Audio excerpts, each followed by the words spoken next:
ज्ञान the treasure में आपका स्वागत है। और हम आपको बताएंगे सोमनाथ ज्योतिर्लिंग की स्थापना कैसे और कब हुई।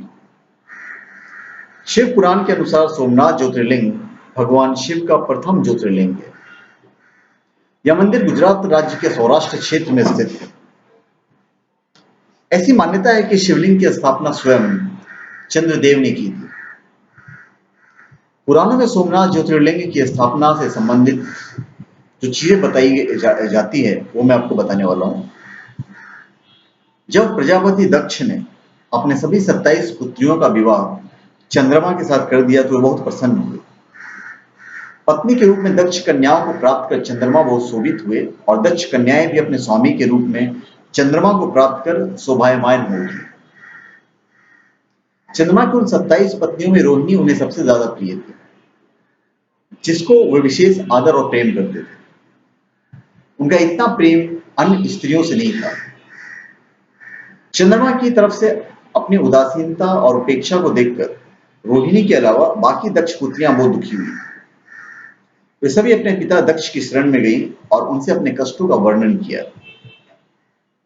अपनी पुत्रियों की व्यथा और चंद्रमा के दुर्व्यवहार को सुनकर दक्ष भी बड़े दुखी हो गए। उन्होंने चंद्रमा से भेंट की और शांतिपूर्वक कहा, कलानिधि, तुमने निर्मल व पवित्र कुल में जन्म लिया है, फिर भी तुम अपनी पत्नियों के साथ भेदभावपूर्ण व्यवहार क्यों करते हो?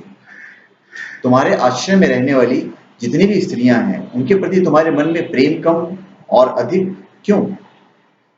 ऐसा सौतेला व्यवहार क्यों? तुम किसी को अधिक प्यार करते हो और किसी को कम। ऐसा क्यों करते हो? अब तक जो व्यवहार किया है वो ठीक नहीं है, फिर अब आगे से ऐसा दुर्व्यवहार तुम्हें नहीं करना चाहिए। जो व्यक्ति आत्मीयजनों के साथ विषमता पूर्वक व्यवहार करता है उसे नरक में जाना पड़ता है। इस प्रकार प्रजापति दक्ष ने अपने दामाद चंद्रमा को प्रेम पूर्वक समझाया और ऐसा सोच लिया कि चंद्रमा में सुधार आ जाएगा। उसके बाद प्रजापति दक्ष वापस चले गए। इतना समझाने पर भी चंद्रमा ने अपने ससुर प्रजापति दक्ष की बात नहीं मानी। रोहिणी के प्रति अतिशय आसक्ति के कारण उन्होंने अपने कर्तव्य की अवहेलना की और अन्य पत्नियों का कुछ भी ख्याल नहीं रखा और उन सभी से उदासीन रहे। दोबारा समाचार प्राप्त कर प्रजापति दक्ष बड़े दुखी हुए। वे पुनः चंद्रमा के पास आकर उन्हें उत्तम नीति के द्वारा समझाने लगे। दक्ष ने चंद्रमा से न्यायोचित बर्ताव करने की प्रार्थना की। बार बार आग्रह करने पर भी चंद्रमा ने अवहेलना पूर्वक जब दक्ष की बात नहीं मानी तब उन्होंने शाप दे दिया। दक्ष ने कहा कि मेरे आग्रह करने पर भी तुमने मेरी अवज्ञा की, इसलिए तुम्हें क्षय रोग हो जाएगा। दक्ष द्वारा साथ देने के साथ ही क्षण भर में चंद्रमा क्षय रोग से ग्रसित हो गया। उनके छिन्न होते ही सर्वत्र हाहाकार मच गया। सभी देवगण तथा ऋषिगण भी चिंतित हो गए। परेशान चंद्रमा ने अपनी अस्वस्थता का कारण इंद्र को बताया, ऋषियों को दी। उसके बाद उनकी सहायता के लिए इंद्र आदि देवता तथा वशिष्ठ आदि ऋषिगण ब्रह्मा जी के शरण में गए। ब्रह्मा जी ने उनसे कहा कि जो घटना हुई है उसे तो भुगतना ही है, क्योंकि दक्ष के निश्चय को पलटा नहीं जा सकता।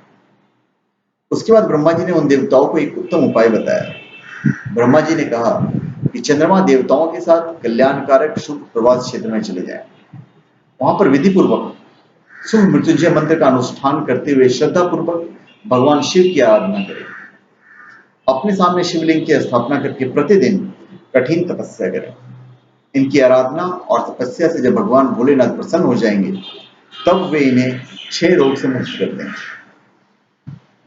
पितामह ब्रह्मा जी की आज्ञा को स्वीकार कर देवताओं और ऋषियों के संरक्षण में चंद्रमा देवमंडल सहित प्रवास क्षेत्र में पहुंच गए।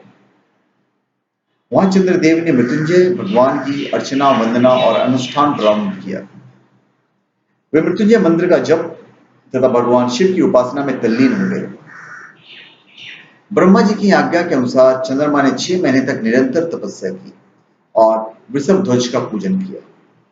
10 करोड़ मृत्युंजय मंत्र का जप तथा ध्यान करते हुए चंद्रमा स्थिर चित्त से वहां निरंतर खड़े रहे।